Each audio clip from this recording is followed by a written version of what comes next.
And welcome to another edition of Odyssey House Journals. I'm Trip Mitchell, joined as always by Randall Carlisle. Randall? I dressed up today. I wore a shirt that doesn't look, what'd you say, a lumberjack shirt or a gardening shirt that I usually wear. So. Well, you know, in your 40 years of being a news guy, you had a certain dress code. Right. And now that you're doing something more fun, I thought you've thrown the dress code out the window. I have 40 unused suits in my closet right now that I hope to never wear again. Yes. So. Well, in my case, I have made a conscious effort not to have a logo. But as a sportscaster, you get all free shirts, jackets, Sure, and stuff. sure. So I never wore anything for many years without a logo on it. So I'm trying to make that change. And, you know, I'm working at it. Okay, you're I'm looking looking- good. So is Heather. I want to introduce our guest. This show is about recovery, and there are a lot of unpublicized things that go on about recovery. And people may wonder where all their tax dollars go all the time. And believe it or not, the state health department is working to deal with the opioid epidemic, but it's a little publicized thing that they do. So I invited Heather Bush, who's a longtime friend. She was a little girl when I first met her, to be on this. Yeah, well, you're still a lot younger. Everything's relative. Right. To talk a little about what you do at the state health department and why this is such an important aspect of recovery. So, Great. Thank you so much, and I'm so honored to be here. I actually got my career started working in drug and alcohol counseling, and then switched over to HIV prevention, but always had a drug and alcohol aspect to everything I was doing, a recovery aspect. I worked a lot with people in treatment facilities such as Odyssey House, also with people in treatment in corrections. And so when Utah passed a syringe exchange law, which legalizes the exchange of syringes so that people won't use them and reuse them and transmit diseases such as HIV and hepatitis C. And although that's the primary reason for syringe exchange is the bloodborne pathogen reduction, the disease reduction, syringe exchange is really an outreach, a community outreach activity that helps connect people, some of the most vulnerable, to services that they might not otherwise be able to access. a lot of our people are down at the syringe exchanges just to inform people that there is treatment available if they want it. Exactly. And part of the law, our Utah law, requires that we refer people not only for HIV and Hep C testing and treatment, but also that we refer people to substance abuse treatment of any kind. So that could be MAT, that could be an inpatient or an outpatient counseling, and actually syringe exchange in of itself is considered a substance abuse treatment, which seems strange because most of the clients are active users. And your role at the health department is what? So I'm the administrator. I'm the boring government administrator part of it. You're not boring. Come on.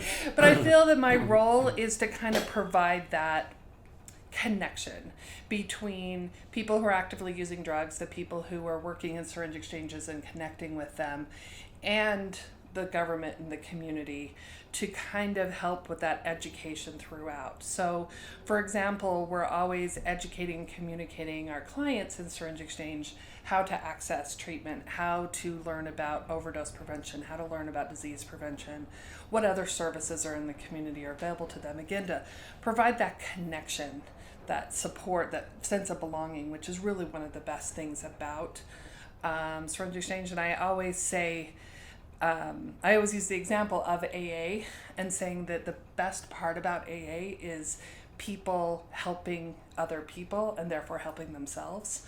And I think that's what syringe exchange really does. Not only the people who are providing exchange, but the people who come, then it makes them, empowers them, and then helps them empower other people. But I digress. So what my role is kind of to help people understand that, and then help people at higher levels understand that syringe exchange isn't just about supporting or endorsing or encouraging people to use drugs, but it's helping them get some of those connections, helping them feel some of that self-worth, and be able to reduce their harm caused by drugs, because drugs, as we know, cause a lot of harm, not just from diseases, but there's legal issues and so many things. So if we can help them take a little bit of peace, maybe help them feel healthier, be healthier, that then they can expend that out, and that can ripple out. Also, just getting connected with services that may have failed them in the past. For example, I've heard from people who have been in treatment in the past and then had a relapse, as most people do, or many people do, and then feel ashamed or embarrassed to go back, or think that the facility won't take them back, or I don't want to go back and see my counselor again because what are they going to think of me? Or think if they were on MAT before that they can't go back and do it again. Or what is MAT? Oh, thank you. Medication assisted treatment. So that's treatment. These people in professional stash, they throw out all these letters. So go. The government, that's what we do. That's our thing. We're talking acronyms. So that's medications to help somebody who is addicted to opioids. Medication assisted treatment. Right. And there's a lot of controversy about that as well. I know I'm kind of all over the place, but a lot of controversy about that as well, because some people feel if you're on medication-assisted treatment, which methadone is a type of MAT, but there's other medications that help keep a person from feeling the horrible withdrawal symptoms of opioids. Getting dope sick. Right. Yeah, So you yeah. gotta speak in See, simpler look at terms you. here. Yeah. To keep them from getting dope sick, but also to keep them from having to use the medication or the drugs like heroin, which then has all the other risks, of course. And then the idea is to help them taper off eventually. So those there are medications- people who are very draconian who don't like that. They feel you should just get off and be able to Right. woman your way through And it. Draconian about needle exchange too. Sure. How would you respond? Because I've heard people just in the community say, wait a minute, you're dealing with drug addicts here, and then you're giving them new needles so they can use more heroin. So why that encourages them to be drug addicts? Right. How would you respond to that? Well, and I do respond to that on almost a daily basis. And when you think about it at its core, that does seem really strange. And it is really hard to wrap their heads around. A lot of people look at it as very enabling.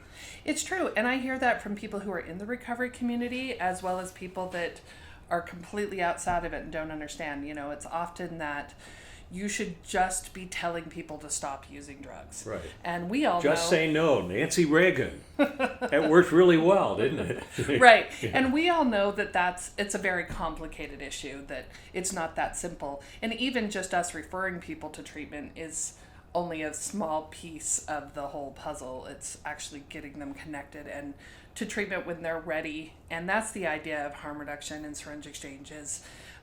It's not supporting their drug use. It's not enabling their drug use. As someone said once to me, it's enabling them to stay healthy and stay alive, instead of enabling drug use. And most people, as we know, who are in extreme cases of especially opiate drug use, are only doing it to stay healthy and to avoid being drug sick, not necessarily doing it to be high. But we also know that addiction is very complicated, and there's all those issues that play into it. So if we can keep a person from having compounded issues like HIV, hepatitis C, overdosing, getting abscesses, a lot of the other health risks. Also, many of these people are not the people who are going to walk into a clinic or into a hospital and maybe would only end up there if they're brought there by ambulance, or to an emergency room. So it's really a perfect public health example of how to help a few people feel more connected, and that really spreads out to the whole. But it is hard to wrap the head around, and my background is in HIV prevention, and I fought this for years about, if you give kids condoms, are you just encouraging them to have sex? As we all know how silly that is. And the same idea too, I had somebody say to me the other day, well, if someone gave me a needle, I wouldn't go out and inject drugs. I said, exactly. Yeah. People who are injecting drugs, they are going to use and reuse needles. I've heard many horror stories of people using them hundreds of times. So when it comes to HIV transmission, what percent were IV drug users? That's a really good question. I get to get one of those at the show, and it's So done. You're So, done. yeah. All right. So HIV, it's a bloodborne pathogen, but it's not super high among injection drug users or people who inject drugs. It's about 7% of HIV cases in the country, and a little bit less here in Utah, that can be directly attributed to injection drug use. However, we do know that there's so much crossover with HIV, so people having unsafe sexual behaviors because they're also using drugs. Maybe it's not coming directly from sharing needles, but it could be they're using party drugs or even meth or things like that to enhance their sexual ability, which then puts them at risk, higher risk. And if you look those at it types of from a economic standpoint, treating someone in an emergency room, treating someone when things get too far is so much more expensive. And from a public health standpoint, this is a no-brainer. It really is. And it's one of the things I love about syringe exchange. It's super low threshold, super grassroots, basic, just people connecting with other people, providing them with supplies, education, support, information, referrals, and that connection. And that's really, really what it comes down to. And you're right about the public health cost. Hep C is way more common amongst people who inject drugs, largely because of the biology of the virus. Hep C is much stronger outside the body and can live even on dried blood on surfaces for several days to several weeks. Wow. So where HIV doesn't live very long outside the body at all. Mm-hmm. So somebody could share a needle with somebody who last used it, 2 weeks ago, which that doesn't happen because people use them more rapidly than that. But and they could still transmit Hep C, or they could get it from using some of the other works or items that they use to inject drugs. That the blood on there can have Hep C in it for a very long time. Plus, it's a way more common amongst people who use drugs, or inject drugs. So they estimate anywhere from 60 to 90% of people who inject drugs have or will have Hep C. Wow. But it's only a small percentage of people who of that population will have HIV, although it's higher than the general population. Any guesses how many people do use needles to get high in the Salt Lake area? That's the $50 million question as well. You guys do keep records. We do. With the syringe exchange, so maybe Correct. you could throw out. So that's kind of the thing. When we first started the exchange back in 2016, that was one of our first questions: is who are we even looking at here? And we had some assumptions, but usually with people who inject drugs, they come in contact with when they go to the hospital, when they are arrested, or when they die. That's usually or they go into treatment. But knowing how many people are actively out there using injectable drugs is really difficult. They don't ask that in the census. Yes, exactly. Yeah, so. And for many reasons, because of legality and stigma, that is a very hidden population. We know there's way more people injecting drugs who are not our clients, who are people who live in the suburbs, live with their families, have very, a lot of people think that people who inject drugs are people who are homeless, who are, visibly maybe addicted or have track marks, things like that. And those are often our clients because those are the people who need us most. And so we have about... They're functioning? Yeah, oh, definitely. People... You could have a neighbor, once you become like a heroin addict, as long as you have the heroin that you need every day to keep you from being sick, you're not high, you're just functioning like the rest of us function. The unfortunate thing about heroin addiction is you need it every day to feel normal. Right. So many people are shooting up on a daily basis with heroin Well, you have to on a daily basis Yeah. if you're a heroin And multiple addict. times a day, which is also the thing about giving people needles that people don't understand, is that we need to give people, if people are injecting 5-10 times a day and we want them to use a new clean needle every time, then we need to make sure that they have 5 to 10 needles a day and that they're disposing of them properly so that nobody else can use them, because using them even once and even reusing them can introduce bacteria and other problems beyond the diseases. That is incredible. So Yeah. people in our community who are getting by every day have this addiction, and yet they're going to work. And they wouldn't be doing the needle exchange. I mean, Sure. and the people who are, what are your latest numbers? I go to a meeting once a month that Heather chairs. What are your numbers? So what we do see, and so these are the people who are our clients who come on a regular basis. I should have brought the exact numbers, but I know we have over 3,000 enrolled clients. Probably less than half of those are active, meaning that we see them on a semi-regular basis. So 3,000 clients in about 2 years that we've enrolled. So some of those could be one-time people, but we have more people that are regular. And then that means that we're able to serve all these people. And sometimes it'll be like, I know there's this one couple who they're both students at the U. They live up by the U. They're, you would never know in a million years from looking at them. And they like to come down to the exchange because they know they won't be stigmatized. They know that they'll be supported. And it's a super, actually, very responsible thing for people to do.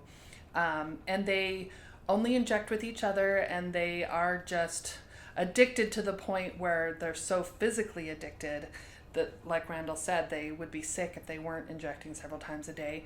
And then, obviously what leads people to any kind of addiction leads people often to opiate addiction. It's the physical addiction, which is so strong, but also any trauma or things that have led them there. If they're not addressing those as well, then that can really backfire. And it's interesting to look at it from the perspective of a young, attractive couple from the U of U. And when you put it in that context, maybe it allows people on the outside to look at things a little different. And that's really the thing. One of the biggest things about syringe exchange is kind of dealing with some of those hard to conceive of concepts and broadening our scope of understanding who the people are who we're serving. And we would love to serve more people in other areas, but they're really hard to reach because obviously for many reasons they're very closeted, maybe isn't the word, but not open about their disease or their addiction. Just like many. Sometimes the more you have to lose, the more tight-lipped you are. For sure. So, and there's kind of a misnomer on the other side that people think, well, I'm not one of those people. I don't need that service because, and we've kind of created that in some ways because when they started exchange, they went to where the people were, because that's one of the big ideas about exchange too, is it's meeting people where they are. That's both physically and mentally, right? So you want to meet them on the stages of change where they are. Are they whatever they're ready to accept, whatever information, materials, ideas they're ready to accept, we're there to support them in that and move them forward, whatever that looks like, but also physically take it to where they are. And so you're obviously going to take services for people who are actively using drugs to where there's a lot of visible people actively using drugs, but then that's tended to further that stereotype that people who inject drugs are homeless. All the people down on Rio Grande. Exactly. Because one of the exchanges is in Pioneer Park, obviously, because that's a place, Right. where, but you're right, it creates that stigma. Well, it's those people. Right. Yeah. Right. And yet every person down there is the son or daughter of someone. And I love the idea when you talk about the needle exchange, if you can improve someone's self-worth, their chance of all of a sudden going, I need to step out of this lifestyle. And fortunately, there are many groups in town, including obviously Odyssey House, who are there to help. But unless you feel good enough about yourself, you're never going to avail yourself to that. You get into a downward cycle, and we know where that ends. Right, and we have a classic example. We also work often with a lot of commercial sex workers, because often women, not only women, but mostly women who are selling sex are in similar situations. They're also addicted to drugs, usually heroin, injecting, but they've gotten themselves in such a cycle that they're doing 2 illegal activities, or probably more. They're trying to just find ways to live, be healthy, maybe support a child, and they've got everything in society against them, everything from stigma to fear of persecution to not being able to get a regular job because they have a legal record, things like that. And all those things just get really compounded, and going in and really simply saying, how can I help you? Here's some tools, here's some information, here's some condoms, here's some free testing that you don't have to go into a clinic. Those types of things, and then we're just here to support you and love you and accept you. That in of itself, the amazing change that can really make with people. We've been doing a program evaluation of our clients. I call it kind of our customer satisfaction survey of clients, and this one woman who was a commercial sex worker and also addicted to heroin. She participated in the survey, and one of the questions we asked is, how has syringe exchange changed your life, basically? For good or for bad, we didn't say. And she said, well, now I actually care. And she still was using drugs, she still was selling sex. That hadn't changed yet, but she cared a little bit more about her life. And sometimes we have to really celebrate those little successes. And that's because someone cared about her life. Exactly, right. You know. Again, that whole AA process, right? That whole idea of if you care about somebody and somebody else cares about you and you can spread that, it really makes a big difference. So Utah has a reputation of being a very, very conservative state. Right. The legislature, both lower and upper house, is dominated by typically LDS members. Right. Have you seen kind of a more loosening the strings here? Why is the state as progressive as it sounds just in talking to you? Well, that's what's funny too. I just actually got back yesterday from a meeting in Washington, D.C. with people who run syringe exchanges up to state government and federal government all around the country who are involved in looking at syringe exchange and policy and things like that. And I kind of joked when I looked around the table. I said, so you guys wanted to invite the red state, huh? And I really do feel like that was my perspective. And so many people are shocked that Utah has such a progressive law, that we passed it. And I really want to thank the people at the legislature, our bill sponsor, Representative Elison, who recognized this need. And Sim Gill, our district attorney, many people are very aware that this is a public health issue, not a moral issue, not a legal issue. And I think that's starting to turn a little bit. I think those waves, and I really think that in Utah, we really do care about our co-citizens. We really do care about people who maybe are marginalized and are out of the normal smiling face that we like to put on. I mean, we have a fairly healthy economy and such, great standard of living, and that's my overly optimistic Utah native perspective. I've heard you joke at some of our meetings about the fact when you do go to these conferences that we have a more liberal law than a lot of states do. It's true. And the state health department has a little more freedom to do some things that other state health departments don't. So, one of the situations... Utah's a liberal state, not conservative. Come on. And it was interesting. We got our highlights. One of the things that I noticed on social media last year was that a sheriff from Southern Ohio wouldn't allow his police officers underneath him to carry the drug to reverse heroin overdose. Naloxone. Mm-hmm. Yeah, he would not allow it. I read that too, and Ohio right now has the highest opioid death rate in the country. It's really interesting, and there's pockets all over, but then you'll also get there's another law enforcement officer, I can't remember where he's from, but he also had the opposite. He wouldn't hire or maintain an officer underneath him who wasn't supportive of harm reduction activities such as syringe exchange and naloxone and things like that, because he recognized that it really is that partnership with public health that helps everyone. And that's, I think, the big thing too, is that people get really focused in on, I mean, and we like to focus in on the clients and what's best for them, but this really does ripple out to all of society. But let's hypothetically take a young man, 25 years old, who dies on the streets of Salt Lake. He is not just, that doesn't go away. It affects parents, brothers, sisters.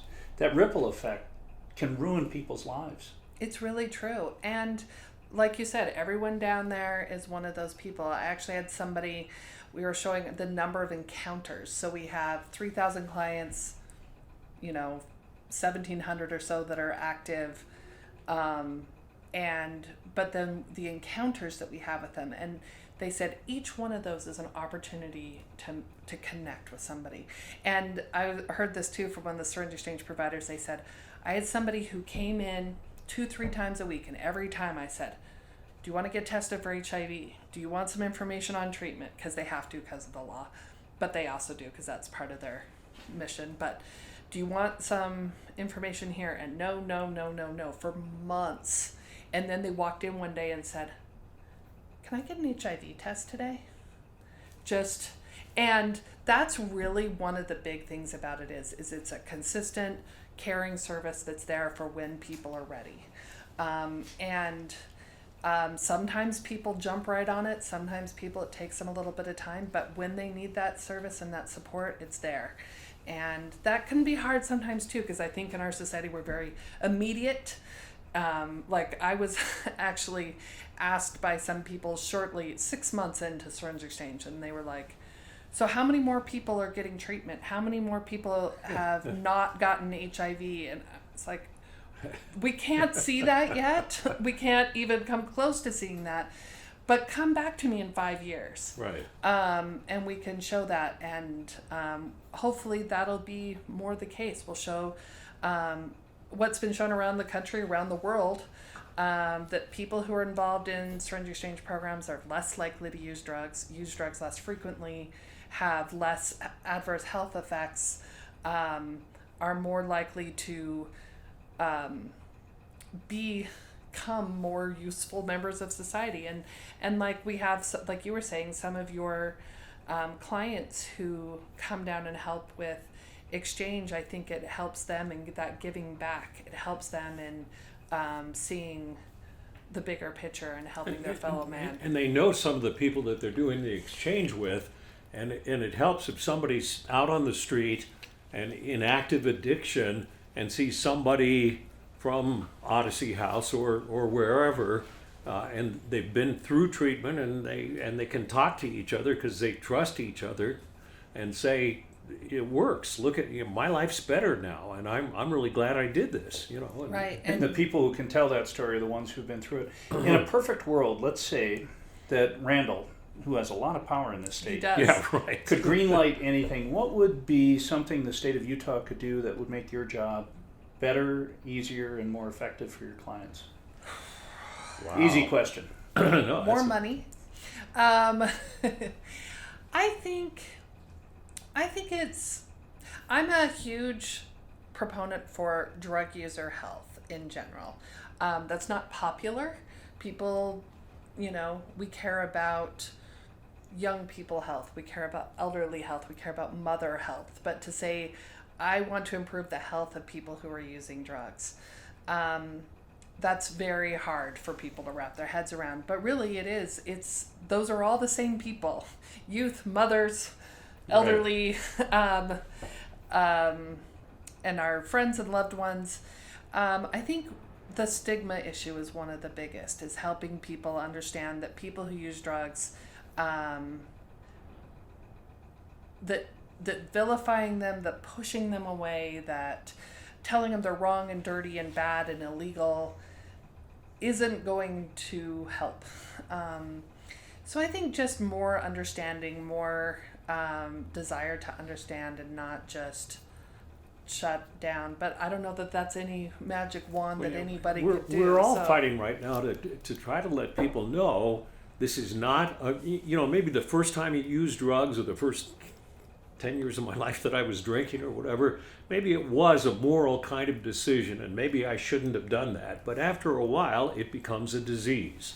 Right. And we wouldn't have the same response if you were out on the streets helping people with cancer or diabetes. But if you're helping drug addicts, then... That actually reminds me of something, kind of back to something you said earlier about, why would we give these people needles? I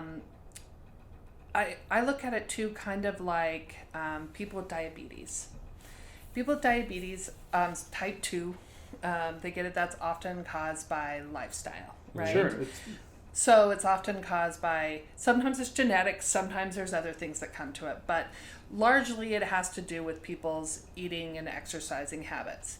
But do we say to somebody, you have extremely high blood sugar, we're not going to help you, we're going to shame you and tell you you're bad until you lose 100 pounds, and then you can come back and talk to us.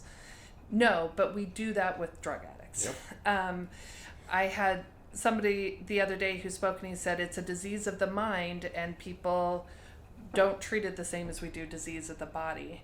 And we want to help people help themselves and provide them with those tools. And if that's things that sometimes make us uncomfortable but maybe work, then that's what we need to do. And as we know, just like shaming people to lose weight or exercise more isn't working either.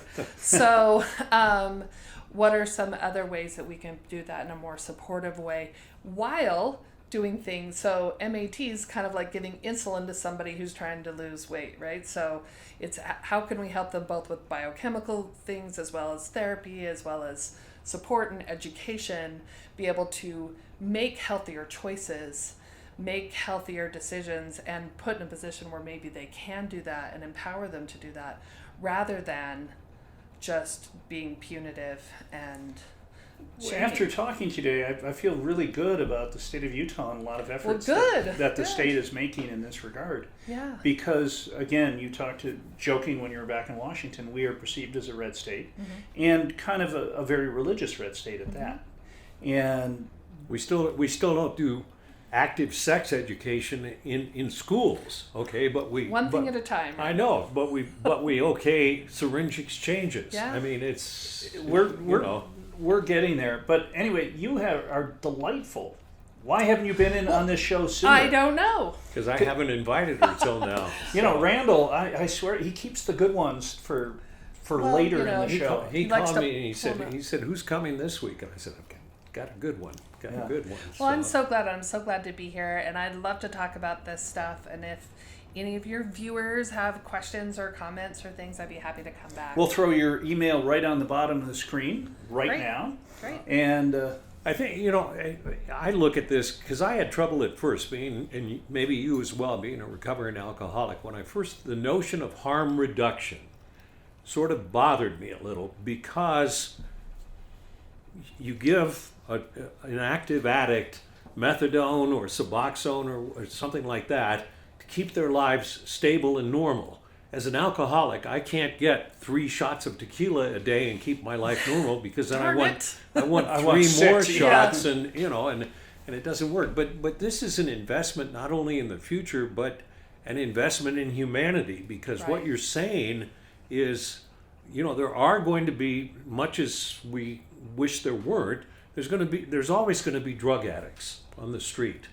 Yeah. Do we want them to die from whatever, from an overdose or from whatever malady they suffer from? Do we want to spend money to arrest them because they broke into a home to steal something to buy drugs? Do we want to treat them in emergency rooms, which is horribly expensive, or do we want to help them function as semi-normal people when they're going through their addiction with the hope that they'll get treatment? I mean, to me, that's a much more reasonable human approach. And again, like you were saying, what would be my wish be? And I think it would be more people understanding that, but understanding and supporting groups. And syringe exchange isn't the only way to do this, but people who are trying to reach people where they are and help them move in a direction to improve their lives in smaller ways than just we need to arrest everybody or put them into long-term residential treatment. Not that there's anything wrong with long-term residential treatment, But it's just not the only option. Right. And it may work for some people one time and not another time, or those things. So really support, and most of these programs are very, although I joke that we need more money, and we always do because we could do so much more, but they are relatively inexpensive, especially compared to the long-term societal Right. costs. Sure. So if you're watching and you have concerns about a loved one, you're a little bit concerned about someone who could be a friend, could be a neighbor, and you have some questions, we're going to throw the number of Odyssey House up on the screen right now. And they have some wonderful people who will be glad to talk to you. And Odyssey House is in no way going to say, really the only thing you can do is come to Odyssey Is House. Odyssey House? No. We're just, in this situation, a great person to talk to. And that phone call, many, many, many times, is one of the best phone calls you're going to make. Because information is really power in this situation. And there's Right. also no obligation, right? Yeah, right. Yeah. And that's a lot of our thing too, is we want to provide you with information and get more information so that you can make decisions. Because so many times, how many times with just about anything you deal with in your life, you're like, well, I needed to get my fence repaired. I didn't know who to call. I was nervous about it. I didn't know if somebody was going to try to fool me, if I was going to get trapped in some sort of a contract or whatever. We always get nervous for things we don't know. So I think taking advantage of just getting more information, and then it makes it so much easier to make And those decisions. there are some truly wonderful people in this community who are dedicated to helping people get off drugs and alcohol. And you are one of them. Thank you so much for coming out. Thank you so much for having me. Appreciate it, dear. Thank you. You've grown up real nice. Oh, thank you. Yeah. I'll come back anytime. So we've got your email up on the bottom of the screen, Yeah. and we also have the number for Odyssey House. If you have any questions, Odyssey House can certainly help. Give them a call, and again, they will give you some wonderful information. Great. For this half hour has flown by. Yes, it has. We're going to do it in just a few minutes. We're going to do another one. How about Great. that? Can't Randall, ever have thank you too so much. much. You're welcome. Thanks guys. for watching. Have a great one.